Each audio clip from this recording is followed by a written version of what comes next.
mundong ito gusto natin ng pagbabago. Ikaw at ako may magagawa pa tayo sa... Nagbabalik ang tulong ko, pasa mo. Muli po, magandang lalaki at babae po sa inyong lahat. Sa turo ko, pasa mo, sasagutin na naman natin ang isang tanong ng bayan. At ito po ang ating tanong sa araw na to. Bakit maraming tao gustong magnegosyo pero wala pa ring negosyo? Sa ating episode na Negosyong Laban o Bawi. Sila na ito ba pagkakataon na gusto magnegosyo, tapos itutuloy na daw, babawiin pa, tapos daw ilalaban, pero pagdating na maraming panahon, wala pa ring negosyo. So iba naman, nagnegosyo pero binawi. So yun po pag-uusapan natin, bakit ba nangyayari itong mga problemang ito? At sa mga gustong magnegosyo, hindi kayo mapag-negosyo, makinig kayo mabuti at subukan po nating alamin ang problemang ito. Ito po yan. Okay. Alam niyo ba? Palagi ko sinasabi sa inyo, ang bawat problema ay may solusyon. Kailangan mo lang maging maagap. Sira na po yung maagap. Kung ano man ang problema ngayon, dapat maniwala ka, may magandang plano ang Diyos sa buhay mo. Alamin mo yung planong yon. Aralin mo kung paano maaabot yung planong yon. Gawin mo araw-araw at samahan ng panalangin. Pag ginawa mo yan, ano man ang pangarap mo maabot, lalo na sa mga nagbabalak magnegosyo. Ito po ang dapat yung alamin. Dapat kayong maging maagap. So, ano ang dapat natin pag-usapan sa problemang ito? Ito. Alam niyo bang pangarap ng maraming Pilipino ang magkaroon ng sariling negosyo? Tama? Malamang, habang nakikinig kayo, nanonood kayo ngayon, ikaw mismo nagsasabi, sir, ako rin po, gusto ko rin magkaroon ng sariling negosyo. At alam niyo ba, sa aming mga seminar, tinatanong po namin yan. Sa seminar po, sinabi ko, sino sa inyo ang gustong magkaroon ng sariling negosyo? Alam niyo po, isa-isa po sila nagtaasan ng kamay, and eventually, halos lahat sa kwarto na nagkukonda kami ng seminar, gusto daw nilang magkaroon ng sarili nilang negosyo. So ano nangyari? Tinanong ko ulit pa ng isa pang tanong. Sabi ko, ikaw mismo, gusto mo ba magkaroon ng sariling negosyo? Siguro sagot mo, yes sir, gusto ko pong magkaroon ng sariling negosyo. Sino ba ang ayaw? Yan palagi natin sinasabi. Di ba? Sabi nga niya, oo naman, gusto kong magka-negosyo. Ito susunod kong tanong. Kailan nyo balak magnegosyo? Sige pa, kailan? Gusto nyo palang magnegosyo? Kanong kailan? Ay naku, ganda-ganda po. Sagot po ng mga participant namin. Kaya, sabi nga, maraming Pilipino gusto magka-negosyo. Yung iba, pag nag-retire na daw, doon sila mag-negosyo. O iba daw, pag nagtigil na daw sila magtrabaho, saka sila magninegosyo. Iba naman, pag kagaling sa abroad, magninegosyo na daw po sila. Yun po ang sabi ng maraming tao. Bibigyan ko po kayo ng isang problema pag ganyan ang pananaw nyo sa buhay. Ito po. Problem, you spend the most productive years of your life para maabot ng iba ang kanilang pangarap. Ano sir? Alam niyo ba pa nagtatrabaho tayo, yung negosyong pinagtatrabaho natin, may pangarap sila. At gusto nilang maabot yung pangarap nila. At every time nagtatrabaho kayo sa kumpanyang ito, ang naaabot nyo, o hindi nga inyo, naaabot nung may-ari yung kanyang pangarap. Pero ito good news. Tinutulungan po natin silang abutin ang kanilang mga pangarap. Ganun po nangyayari. Ang problema yung pangarap po natin, hindi natin aabot.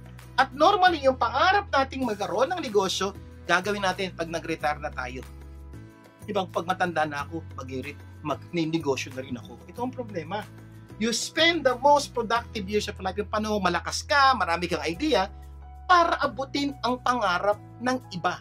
Hindi ko po sinasabing masama yun. Ang sinasabi ko lang, kung may pangarap kang sarili, bakit yung pangarap ng iba ang inaabot mo? Yan po ang nangyayari kung minsan pag tayo nagtatrabaho. Kakaintindihan po tayo. So pag-isipan nyo po itong mabuti. Now, dagdagan pa ho natin. Okay lang kung wala kang pangarap. Ang pangarap mo lang magtrabaho, kumita ng pera, okay na yun.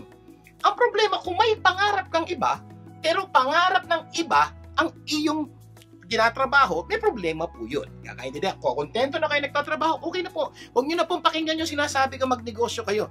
Pero kung talagang gusto nyo magnegosyo, bakit ba hindi mo nagagawa? Yun ang tanong. Okay, tuloy po natin. Ito po ang medyo mas masakit ng konti. You spend the most productive years of your life para payamanin yung iba. Gusto mo yumaman, di ba? Bakit hindi mo nagagawa? Kasi nga po, yung panahon natin, yung lakas natin, ginagawa po natin para payamanin yung iba. Yung po ang nangyayari. Uulitin ko po, kung kayo po empleyado at kontento na kayo pagiging empleyado, masaya na kayo, okay lang po, tuloy nyo yan. Pero kung empleyado po kayo at meron kayo ibang pangarap o OFW kayo, may ibang pangarap, bakit hindi mo ba abutin yung pangarap mo? So yun po pinag-uusapan natin. So now, tuloy pa natin ito. So ngayon, kailan mo balak magsimula ng negosyo? Ikaw! Sagot ng isang participant ko, sir, sa lalong madaling panahon. O, di ba? Tama naman. So lahat ng tao gusto mapagnegosyo na at once. Marami pong OFW na malapit sa akin, sir, pwede ba pag uwi ko, mag-negosyo na ako? Eh sabi ko, ba't hindi ka magnegosyo? Sir, kaya lang. Anong kaya lang? Kaya lang, sir. Anong kaya lang? Ito po, balikan po natin. Bakit maraming tao gustong magnegosyo pero wala pa rin negosyo? Yan po ang dahilan. Kaya lang. Sir, anong kaya lang? Ito po, makinig kayo mabuti. Kaya lang, sir, wala pa kaming pera o hindi pa enough yung pera namin. Kaya hindi kami pwede magnegosyo. Kulang. O, di ba? Yun daw ang dahilan. Kulang sa pera, kaya hindi mapagnegosyo. Ito pa. Sir, natatakot kami eh. Baka ano mangyari pag nagnegosyo kami? Sir, kaya lang, baka kami malugi, baka yung perang pinaghirapan namin, retirement money namin, perang kinita namin sa ibang bansa, malugi lang, kaya parang ayaw pa namin magnegosyo. O may isa pang kaya lang. Sir, kaya lang, baka kami mabaon sa utang, baka pag naubos na yung pera namin, makapautang pa kami, halong sumama ang buhay namin, kaya parang gusto namin, huwag nang magnegosyo. Kaya din, may ganyan pong pananaw na marami pong tao. Kaya lang, meron pa. Sir, saka na lang. Pagdating ng panahon, di ba, darating din yan. Yan naman palagi sinasabi po ng mga negosyante. Okay, ito ba? Sir, hindi ko po alam kasi kung paano. Gusto ko po magnegosyo, gusto ko kumita na mas malaki. Kaya lang siya, hindi ko alam, kaya hindi ko magawa. Tama ka po doon. Kasi po, you cannot do what you don't know. So, problema po talaga yan. Ito pa, mas maganda. Sir, sinubukan ko na dati. Nalogi lang kami. Naubos lang po ang pera namin. Sabi nga niya, napagod lang po kami. Nalogi pa. Kaya tinigil na po namin. Yan yung po mga pananaw ng napakaraming tao. Ba't daw hindi sila nagninegosyo? Ito pa. Ikaw. Ano dahilan mo? Bakit gusto mong magnegosyo pero hindi ka pa nakapagnegosyo? Pag-isipan ng mabuti. Kasi po ang dami kong kilala gusto magnegosyo pero hindi nagninegosyo. Pero gusto nila. Sigurado ko may dahilan. Ito po, hiling ko po. Gusto ko po namin matulungan kayo sa mga problema nyo. Kaya hiling ko po ito. Habang nanonood po kayo ngayon, pwede ba kayo mag-comment? Okay, pwede kayong magpadala ng tanong sa amin, mag-komento kayo at pakicomment ikaw mismo bakit gusto mong magnegosyo pero hindi mo nasisimulan para malaman po namin and hopefully baka makatulungan ka namin solusyonan ang problema mo. Kasi sa mga susunod na pagsasama natin, sa mga susunod na linggo, susubukan natin solusyonan tong lahat ng problema ito. Kasi pag nasolusyonan na natin itong problema ito at yung problema mo pa, baka magkaroon na po kayo ng lakas na loob na simulan yung negosyo nyo. Yun po ang gusto natin gawin sa programang ito. Dahil pangarap ko po, naniniwala po ako, isa sa mga bagay na magpapaganda, magpapaayos ng buhay ng bawat Pilipino sa bansang Pilipinas, ay ang mga Pilipino po yung matutong magnegosyo. Pero hindi po lahat ng Pilipino talagang pang negosyo. May mga tao po talagang pang empleyado. Pero ang masakit po, pang negosyo ka pero empleyado ka. Yun po ang problema. So yun pong hinahanap natin. At dahil hindi mo lang nagagawa yung negosyo, dami mong kinatatakutan. Kaya hindi mo nagagawa. Yun ang susubukan po nating alisin at solusyonan itong mga problema ito. Kaya hindi na po tayo. Hindi po natin na. Okay. Ito good news. Sa mga susunod na linggo, meron po kaming series ng mga tanong ng bayan na hopefully makatulong para kayo maging negosyante. Ano po yan? Sa mga susunod na linggo, ito po pag-usapan natin. Tanong ng bayan, ano-ano mga dapat gawin para malaman na handa na akong maging negosyante? Ikaw, kung minsan, sir, handa na ba ako mag-negosyante? Hindi ko po alam eh. So, pag-aaralan po natin yan sa mga susunod na linggo.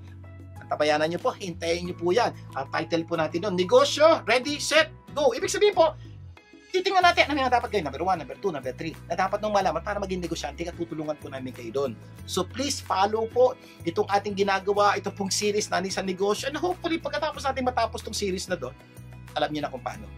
Ang susunod po natin pag-uusapan ito, tanong ng bayan pa, kapakita ko na po sa inyo para malaman nyo. Ano ang mga dapat gawin ng mga empleyadong gustong maging negosyante? Eh, naku, dami po niyan. Napakarami pong empleyado gustong maging negosyante, pero wala nangyayari. Ang dami ng sinubok, wala naman nangyari. Ang title po natin yan, Empleyadong Negosyante. So, mapasin niyo, sunod-sunod po itong mga topic na pag-uusapan natin at sumama po kayo at hopefully po magkatulungan tayong maabot nyo ang inyong mga pangarap. Ano pa? Ano pa pag-uusapan natin? Ito po. Ano ang mga dapat gawin kung para kumita at hindi malugi negosyo? Sa ating episode na negosyong pagod na lugi pa. Sino na yun? Alam niyo bang maraming negosyo ngayon pagod na yung nagdo-negosyo, lugi pa. Kasi nga po, hindi alam yung mga dapat gawin para kumita, para hindi malugi ang negosyo. Pag-uusapan din po natin yan, ano yung mga dapat yung gawin para kumita, ano yung mga specific strategies na dapat mo gawin kung may negosyo ka na o balak mo magnegosyo para hindi ka malugi. Kasi nagnegosyo ka, hindi para malugi. Pag-uusapan po natin yan. Ay, nako. Ito pa naman, pwede natin pag-uusapan sa mga susunod na linggo. Ano ang magandang negosyo ngayon sa Pilipinas? Ay, totoo po. May mga negosyong napakaganda ngayon sa Pilipinas. Sa akin pong pag-aaral, ito po yung panahon sa Pilipinas na medyo pinakamadali magnegosyo. Ang kailangan lang malaman mo kung paano. So, ating episode, negosyong patok na patok. So, hintayin niyo po lahat yan dahil gusto ko po magkatulungan tayong abutin ang ating mga pangarap. Ako, paulit-ulit ko pong sinasabi, sana nakatulong sa inyo yung mga pinag-uusapan natin at pag-uusapan natin sa mga susunod na pagsasama natin. At ang hiling ko lang po, kung mayroon kayong tanong, komento, gusto kayo sabihin sa amin, i-like nyo na po yung Facebook, Vic Garcia. I-share nyo po sa iba, lalo na yung mga kaibigan yung gusto magnegosyo, balak magnegosyo. May negosyo na ngayon, importante pong malaman nila ito.